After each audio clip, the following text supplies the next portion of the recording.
Welcome friends, welcome to R channel my first view.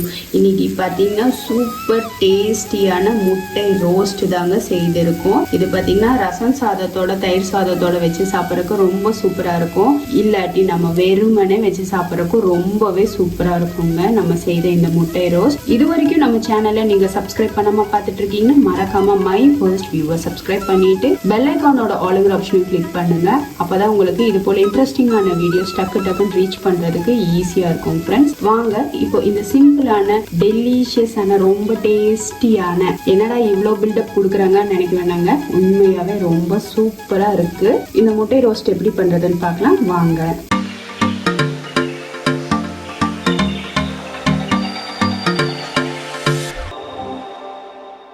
இப்போ இங்கே நம்ம ஒரு பேன் வச்சுருக்கோங்க. பேன் நல்லா சூடானதும் 1 டேபிள் ஸ்பூன் அளவுக்கு எண்ணெய் சேர்த்திருக்கோம். இப்போ இதில் பச்சை மிளகாவும் பூண்டு பார்த்தீங்கன்னா நல்லா ஃபைன் சாப் பண்ணி வச்சுருக்கோம். பச்சை மிளகாவோட விதையெல்லாம் எடுத்துட்டு பூண்டோட ஃபைன் சாப் பண்ணி வச்சுருக்கோம். அதை இந்த எண்ணெயில் சேர்த்திடலாம்.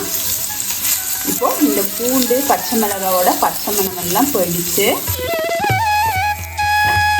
இப்போ நம்ம பொடியாக கட் பண்ணி வச்சுருக்க பெரிய வெங்காயம் ஒன்று நல்லா ஃபைனாக கட் பண்ணி வச்சுருக்கோம். அதுவும் இந்த எண்ணெயில் சேர்த்து நல்லா வதக்கி விட்டுடலாம்.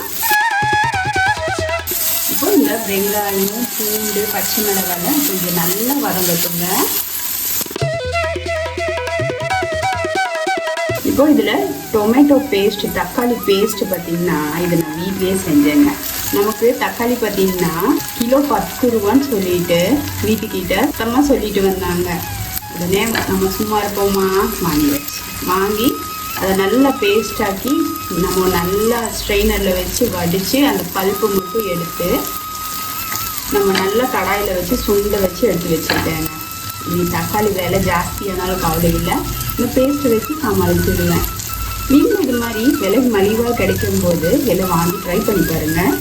ரொம்பவே ஈஸியாக இருக்கும் பாருங்கள். இது போல் ஜாரில், கண்ணாடி ஜாரில் போட்டு வச்சுக்கோங்க, நீண்ட நாள் வரும்.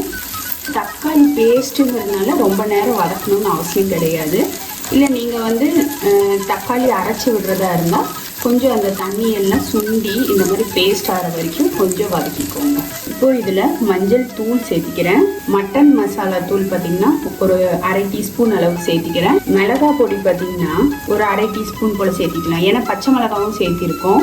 அடுத்ததாக குருமிளகும் ஒரு 1/2 டீஸ்பூன் போல் சேர்த்திக்கலாம். ஃப்ளேவருக்காக சீரகத்தூள் ஒரு 1/4 டீஸ்பூனுக்கு கொஞ்சம் கூடுதலாக சேர்த்திக்கலாம். இப்போ இது எல்லாத்தையும் நல்லா வதக்கி விட்டுட்டு கொஞ்சமாக ஒரு குழி கரண்டி அளவுக்கு மட்டும் தண்ணி சேர்த்திக்கலாங்க. இந்த மசாலா குக் ஆகிறதுக்காக ரொம்ப அதிகமாக வேணாம், கொஞ்சமாக. இந்த மசாலாவோட இந்த பொடி வகையெல்லாம் சேர்ப்போம் இல்லைங்களா, அதோட பச்சை மணம் போகிறதுக்காக கொஞ்சமாக தண்ணி சேர்த்து குக் பண்ணிக்கலாம். ஸோ இதை லிட் போட்டு க்ளோஸ் பண்ணி ஒரு 2 நிமிஷம் மட்டும் அந்த பச்சை வாசம் போகிற வரைக்கும் குக் பண்ணிக்கலாம். இப்போ ஓப்பன் பண்ணி பார்க்கலாம். பார்த்தீங்கன்னா மசாலாலாம் நல்லா கழுகி அந்த எண்ணெயெல்லாம் நல்லா பிரிஞ்சு வந்திருக்கு. இப்போ ஃப்ளேமை நம்ம மீடியமில் தாங்க வச்சுருக்கோம், ஹை பண்ண கிடையாது. இது போல் இந்த மசாலாவெல்லாம் நல்லா பரப்பி விட்டுடலாம். இப்போ இதுக்கு தேவையான அளவு உப்பு சேர்த்திடலாங்க. இப்போ உப்பு சேர்த்து நல்லா கலந்து விட்டுட்டு இதை நம்ம இந்த கிரேவியை நல்லா கொஞ்சம் பரப்பி விட்ட மாதிரி பண்ணிக்கலாம். இப்போ இங்கே நம்ம முட்டையை வேக வச்சு 2 கட் பண்ணியிருக்கோம். இதை நம்ம இந்த கிரேவியில் சேர்த்திடலாங்க. இந்த மஞ்சள் பாகம் கீழே வர்ற மாதிரி இது போல் திருப்பி விட்டுடலாம். இந்த மசாலாவில் நல்லா போட்டு வர மாதிரி. இப்போ இந்த கிரேவி சைடு அந்த மஞ்சள் கரு இருக்கிற மாதிரி திருப்பி போட்டுட்டு ஒரு 2 நிமிஷம் இது போல் மூடி வச்சிடலாங்க. அந்த கிரேவியெல்லாம் பார்த்திங்கன்னா அந்த முட்டையில் அந்த கருவில் ஏற விட்டும். இப்போ இதை ஓப்பன் பண்ணலாம். ஸோ இதை திருப்பி போடலாங்க. நம்ம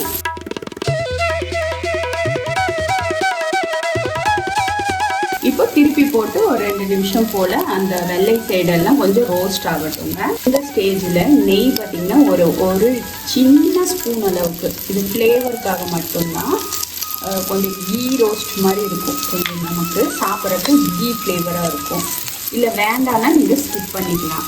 நெய் சேர்க்கும்போது என்ன ஆகும்னா ரொம்ப காரமாக இருந்துச்சுன்னா அதை கொஞ்சம் மட்டுப்படுத்தும். அதுக்காகவும் நம்ம இது போல் நெய் சேர்க்கலாம். அப்படி இல்லாட்டி தேங்காய் எண்ணெய், ஆமாங்க தேங்காய் எண்ணெய் சேர்த்திங்கனாலும் இன்னும் நல்ல ஃப்ளேவர்ஃபுல்லாக இருக்கும். ஆனால் தேங்காய் எண்ணெய் சேர்க்கும்போது கொஞ்சம் கருவேப்பிலை கிள்ளி போட்டுக்கோங்க, அப்படி இன்னுமே ரொம்பவே சூப்பராக இருக்கும்.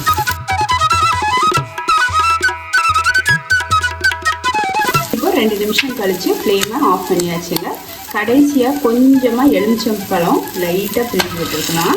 ரொம்ப அதிகமாக பிழிய வேணாம், ரொம்ப லைட்டாக. நமக்கு ஒவ்வொரு முட்டை மேலே வந்து ஒரு 2 சொட்டு விட்டாலே போதும். ரொம்ப அதிகமாக விட்டுரு வேணாம், ரொம்ப அப்புறம் புளிக்கிற மாதிரி ஆகிடும். கொஞ்சமாக கொத்தமல்லி தலையை தூவி விட்டுறலாங்க. அவ்வளோதாங்க, சூப்பர் டேஸ்டியான சிம்பிளான முட்டை ரோஸ்ட் நம்மளோட ஸ்டைலில் வீட்டில் இருக்க பொருட்களை வச்சு ரெடி பண்ணியாச்சு. இது மாதிரி ஒரு தடவை ட்ரை பண்ணி பாருங்கள், அப்புறம் நீங்களே சொல்லுவீங்க எந்த அளவுக்கு சூப்பராக இருக்குன்னு. நம்ம செய்த இந்த முட்டை ரோஸ்ட் ரெசிபி உங்களுக்கு பிடிச்சிருந்தா லைக் பண்ணுங்கள், ஷேர் பண்ணுங்கள், மறக்காமல் மை ஃபர்ஸ்ட் வியூவை சப்ஸ்கிரைப் பண்ணுங்கள் ஃப்ரெண்ட்ஸ். பெல் ஐக்கானோட ஆளுங்கிற ஆப்ஷனையும் கிளிக் பண்ண மறந்துடாதீங்க. இது வரைக்கும் வீடியோவை பொறுமையாக பார்த்ததுக்கு ரொம்ப ரொம்ப நன்றி ஃப்ரெண்ட்ஸ். தேங்க்யூ.